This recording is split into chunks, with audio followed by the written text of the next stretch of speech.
Hi అండి. ఈరోజు నేనైతే పాలకూర టమాటా కర్రీ చేస్తున్నాను. దానికోసం అయితే ఒక గిన్నె వేడి చేసుకొని, గిన్నె అయితే హీట్ అయిందండి. ఇప్పుడు ఒక టేబుల్ స్పూన్ నూనె వేసుకుందాము.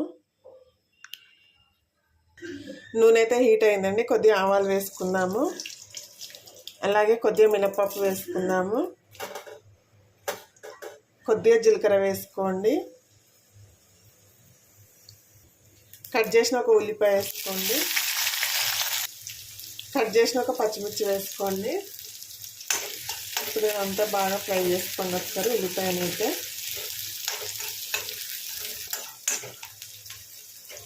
ఉల్లిపాయలు ఇలా ఫ్రై అయితే సరిపోతుందండి. ఇప్పుడు ఇందులో అల్లం వెల్లుల్లి పేస్ట్ వేసుకున్నాము. ఒక 1/2 టీ స్పూన్ వేసుకోండి.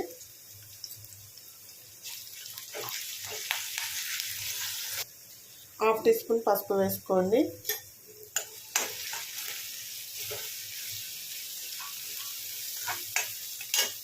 కట్ చేసిన ఒక టమాటా వేసుకోండి. ఎక్కువ వేసుకోవద్దండి.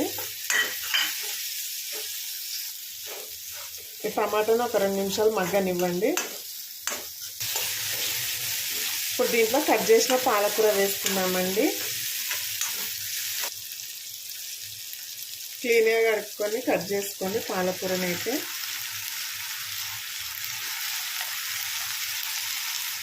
ఒక 2 మినిట్స్ మగ్గనివ్వండి. మూత పెట్టుకొని పాలకూర నుండి వాటర్ వచ్చేస్తాయి కదండి, త్వరగా మగ్గిపోతుంది. సో ఒక 2 మినిట్స్ ఉడకనిద్దాం ఇప్పుడు దీన్ని.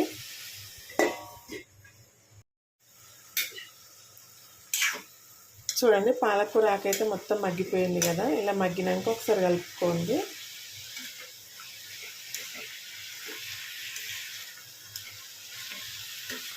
చాలా టేస్టీగా ఉంటుందండి. చపాతీలోకైనా, రైస్లోకైనా, దేనిలోకైనా బాగుంటుంది. మరొక 3-4 నిమిషాలు మగ్గనివ్వండి దీన్ని బాగా.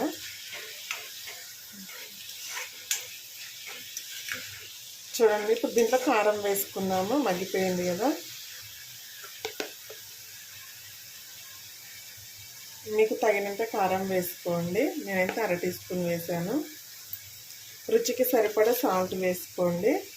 పాలకూరలో ఆల్రెడీ సాల్ట్ ఉంటుంది కాబట్టి చూసి వేసుకోండి.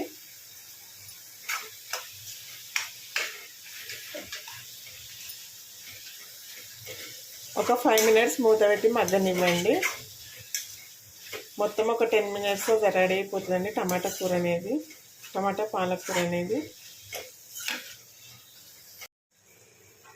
చూడండి, పాలకూరల నుండి అయితే వాటర్ ఇలా వచ్చేస్తుందండి. ఈ వాటర్ సరిపోతుంది. మరీ సపరేట్గా వాటర్ వేయకండి, టేస్ట్ అంతా బాగోదు.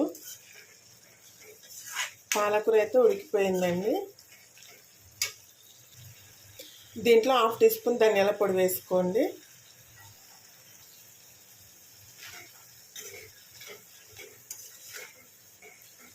కూర అయితే రెడీ అయిపోయిందండి.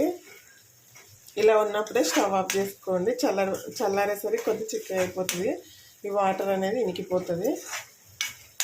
ఓకే అండి, వీడియో కనుక నచ్చినట్టయితే ఒక లైక్ చేయండి, షేర్ చేయండి. అలాగే మన ఛానల్ని సబ్స్క్రైబ్ చేసుకొని సపోర్ట్ చేయండి ఫ్రెండ్స్. ఓకేనా? మరి వీడియో నచ్చితే ఖచ్చితంగా లైక్ చేయండి. Okay, bye.